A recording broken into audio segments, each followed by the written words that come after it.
Okay, so I've started the first one on the back side of the notes here. It's a pretty straightforward one in terms of where the vertex is. So negative b over 2a giving me 1.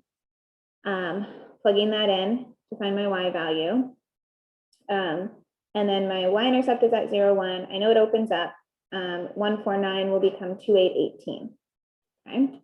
So for this one, here's my vertex, 1, negative 1. I have my y-intercept, and I could go ahead and mirror that point, and really that would be plenty, and I could draw in my parabola. That's fine. Okay, I'm showing you that there's several ways to get points. One way is use the y-intercept, mirror it. That's pretty good. Draw in my parabola, and I'm done. Or I can use 149. So where I go and doubling it. So I go over 1 up 2. Hey, look, that's our first point. Over 2, and instead of going up 4, I'll go up 8. So 2, 4, 6, 8. There's another point. And then I can use symmetry to put that point on the other side as well. Okay, so just really this 2, 8, 18 allowed me to get 2 more points, get my graph a little more accurate. On my parabola and connect the points. On our next one, the vertex is going to be a fraction. So first of all, my y-intercept here, there's no c value, is at 0, 0. I know it opens up, and the 149 pattern will stay 149 because it's just an a value of 1. Negative b over 2a would give me negative 3 over 2 times 1, or negative 3 halves. So I'm at negative 3 halves for the x value. And substituting that in to my equation, negative 3 halves when I square it is going to become positive 9/4. So positive 9/4. And then here, positive times a negative is going to give me negative 9 halves. Or I have 9/4 minus 18/4. Giving me negative 9/4 for the y value of my vertex. So I'm just going to write my vertex out down here as well. I think sometimes plotting points, it's easier to think about the decimal version of that. So negative 3 halves is negative 1.5. And this is going to be negative 2.25, or the mixed number version of it, but just to kind of get a better idea on where that point's floating in that graph. Okay, negative 3 halves, negative 9/4 is here. So I'm going to go negative 1.5 and negative 2 1/4. And there's my vertex. And drawing our axis of symmetry. 1.5 is a little bit easier. So we're halfway across that box. There's my vertex. My y-intercept is at 0, 0. So y-intercept's at 0, 0. I could just go 1.5. So see how that's 1.5 away from my axis of symmetry? I could go 1.5 on the other side. And that would certainly be substantial enough, those 3 points, to draw in a sketch of that graph. Opens up, y-intercept at 0, 0, symmetry, the point vertex. If I wanted more points to be more accurate, I could use 149 from here. But again, I'm using decimals or fractions, so it's not going to be perfect. So over 1, up 1. And I could mirror that point.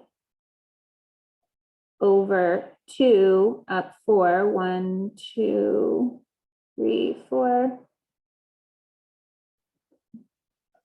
Maybe I go the other way, over 2, up 1, 2, 3, 4. And I'm not even going to worry about the last one, but I could keep going, over 3, up 9. So that just gives me a little bit more to go on to draw in this U shape as best I can. And there's a sketch of my graph. Okay. Now, I also want to talk about this third one, because for this, so we know our y-intercept. We do have a c value, it's 2. We know that it opens up. And 149 here would triple because my a value is 3. So I'd go up 3, up 12, and then up 27. We're obviously not going to get all of our points on our graph here, but this might help us get some points. Now, what's a little different about this one is that the b value is 0. So negative b over 2a, it doesn't really matter what a is, because b is 0, it's going to be 0. And so when I plug 0 in,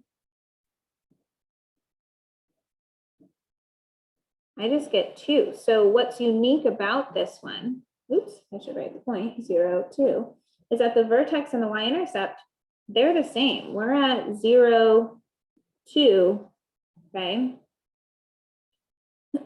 So that means our y-intercept is not going to help us form this parabola because the y-intercept is the vertex in this case. So we need another method, whether that's a table or using our pattern and knowing that we need to triple it. This is probably the fastest way to get some more points, right? So instead of going 1, 1, we will go 1, 3. It's going to be a skinnier graph, right? And on the same side, on the other side, 1, 3, same thing on the other side. I can't even fit in the 2, 12. It'd be off my graph. So that's the only points we have. That's fine. Drawn a sketch of our graph. Okay, we used our vertex and then 149 pattern tripled to get 2 additional points. Okay. Last one, our y-intercept's not going to be usable here. So we have 0, 14. It opens up. And I know that 149 will double and become 2, 8, 18. Okay. Negative b over 2a for this one. Negative b makes that a positive 12 over 2 times 2, 4. Gives me an x value of 3 for my vertex. And plugging that in to my function, making sure I square my, do my exponent first. So I'll have 2 times 9 minus 36 plus 14, or 18 minus 36 plus 14. 18 subtract 36 is going to bring me to negative 18 plus 14, get to negative 4 there. Okay. So my vertex is at 3, 1, 2, 3, negative 4. Okay. And my y-intercept is 0, 14, which is going to be way off my graph up here. Okay. So since my y-intercept's not usable, I'm going to use my 149 pattern doubled to get more points. So from my vertex, I'll go over 1, and instead of going up 1, I'll go up 2. I'll go over 2, and instead of going 4, I'll go 8. So go here. And then I can either use, so symmetrical around my vertex, so I can use symmetry to get those other points. Or I can just go on the other side, 1, 2, 2, 8, and notice 318 is going to be off my graph. And there's my parabola